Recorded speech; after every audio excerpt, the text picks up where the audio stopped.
Yo à tous, c'est TGN. Aujourd'hui, on se retrouve pour parler de Kaiju numéro 8.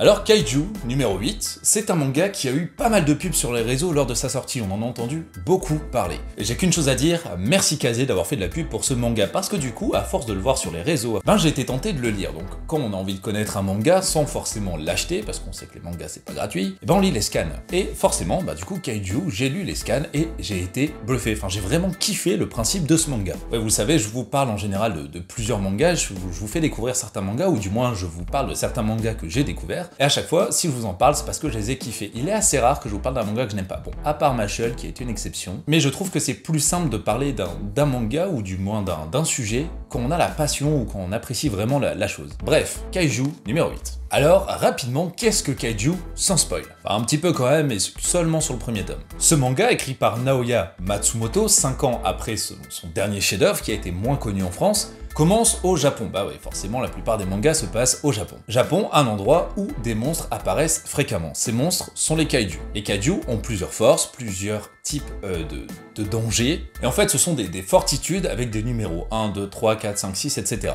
Sachant que les plus forts, les Kaiju, les monstres qui sont réellement les plus forts, qui sont un danger réel pour l'humanité, portent des numéros spéciaux. C'est-à-dire, au lieu d'avoir simplement, il y a un Kaiju qui est apparu, allons le buter, eh bien ils disent qu'un Kaiju surpuissant est arrivé, et quand ils voient le Kaiju, ils lui donnent un numéro. Ils s'embêtent pas trop avec les numéros, ni à se donner des noms particuliers en fonction de leur capacité, juste ils donnent des numéros dans l'ordre, c'est-à-dire le premier le plus fort était le numéro 1, numéro 2, 3, 4, 5, 6, et pour l'instant, il y en a 7. Alors oui, jusque-là, ça rappelle un peu le Mangaku.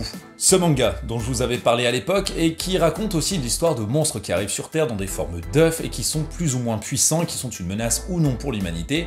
La seule différence avec Kaiju, principalement, c'est que les dessins dans Ku sont beaucoup mieux. Bref, à part l'histoire de base, le pitch de base qui est à peu près similaire à d'autres mangas, ce sont des monstres qui arrivent, voilà, point. Il y a une particularité, c'est que notre héros est un petit trentenaire qui a essayé de rejoindre les forces spéciales et qui n'a pas réussi, qui a échoué. Alors qu'il a fait la promesse à sa meilleure amie de toujours se tenir à ses côtés et de se battre avec elle, elle a été prise dans les forces spéciales, elle a même un des plus hauts grades des forces spéciales, sauf que lui, n'a pas été pris, et tout ce qu'il fait, c'est nettoyer les cadavres des monstres une fois qu'elle est passée et les a complètement détruits. Dans son métier, donc déboueur de Kaiju, il rencontre plutôt un nouveau venu, un petit nouveau, un apprenti qui est là pour essayer d'apprendre ce que sont les Kaiju de l'intérieur avant d'essayer lui-même de passer l'examen pour entrer dans la sorte d'armée anti-Kaiju. Sauf que forcément, il y a un problème, et il y a un Kaiju, et ils sont très facilement poutrés, pour être tout à fait honnête, et ils arrivent à l'hôpital, et c'est là qu'un Kaiju, une sorte de petite bête comme ça, qui a l'air pourtant inoffensive,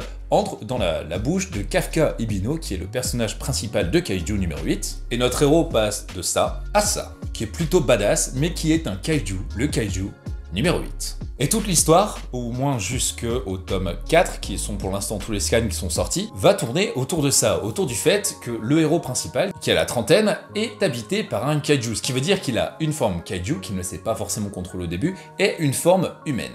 La seule personne à connaître ce secret au début, c'est justement le petit jeune qui était avec lui à l'hôpital et qui voit cette transformation puisqu'ils partageaient la même chambre. Qui dit qu'il devient un Kaiju numéro 8, dit qu'il devient aussi surpuissant. Il a une puissance énorme, même si au début il ne sait pas la contrôler. Bref, ce qui va être vraiment intéressant à partir de là, c'est un peu classique, vous savez, comme Eren dans l'Attaque des Titans, au moment où tout le monde apprend que Eren est un titan, c'est de savoir est-ce qu'il faut le détruire, car il s'agit tout de même d'un de nos ennemis, les Kaiju en l'occurrence, ou les titans dans l'Attaque des Titans, ou faut-il le prendre dans notre armée? Forcément, ils vont faire le même constat qu'avec Eren, ils vont décider de le prendre dans l'armée. On le sait toujours, dans ce genre de manga, au début, le héros essaie de cacher sa nouvelle habilité, sauf qu'il y a bien un moment au combat où il est à deux doigts de mourir, où ses alliés sont à deux doigts de mourir, et il est obligé de mettre en avant ses capacités. Et donc le manga va se diriger principalement sur ce personnage pour l'instant, avec son évolution du coup dans les forces armées, dans les combats, dans les tests d'aptitude, etc. etc. D'ailleurs, il y a un côté plutôt comique qui est super intéressant, parce que comme c'est un trentenaire qui ne fait pas de sport, qui boit, qui fume, etc., et bien tout ce qui est capacité sportive, ou même en fait toutes ses capacités de base, sont médiocres par rapport aux autres. Pour vous donner un exemple, ils vont avoir, pour aller au combat contre des kaiju, une armure, une tunique qui augmente leur puissance. Et la puissance est augmentée en fonction de leur capacité réelle, ce qui veut dire que par exemple, une nouvelle recrue va par exemple avoir 15% de puissance supplémentaire, un gradé va avoir 50%, etc., etc.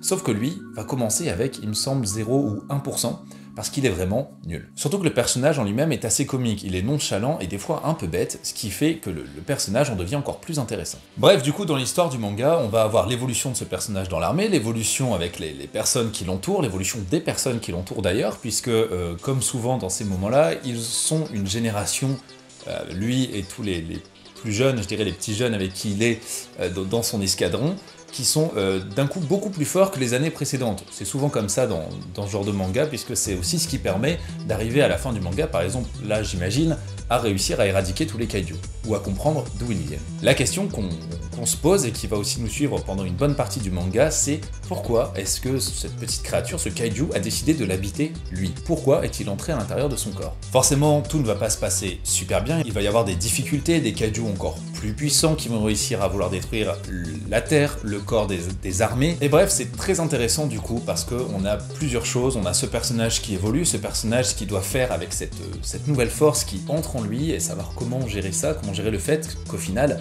s'il est puissant, bah c'est pas lui qui est puissant, c'est le kaiju qui est en lui, et lui en soi il est toujours nul. Donc il y a aussi ce conflit interne, et en plus de ça, il y a donc la relation de ce personnage, donc le Kafka Ibino avec le kaiju en lui, avec le corps armé, et comment va-t-il aider l'humanité, malgré qu'il soit un kaiju et qu'il peut perdre le contrôle à tout moment. Bref, manga que je vous conseille de lire, ou au moins de feuilleter pour voir si ça vous plaît. Les dessins sont super sympas, l'histoire, même si le scénario au début il est assez classique, eh bien les personnalités de chaque personnage sont tellement distinctes, tellement différentes, qu'au final le manga en est encore plus intéressant et unique. Et donc je vous conseille vraiment de l'essayer, de lire un peu, au moins le premier tome pour voir si ça vous plaît. N'hésitez pas à mettre en commentaire ce que vous en avez pensé. Vu la pub qui a été faite pour ce manga et l'engouement qu'il y a de fortes chances qu'un animé soit proposé dans l'année qui vient. À voir. En tout cas, s'il y a plus d'informations, je vous ferai peut-être une petite vidéo ou je vous mettrai en commentaire de cette vidéo. Sur ce, je vous dis à très bientôt.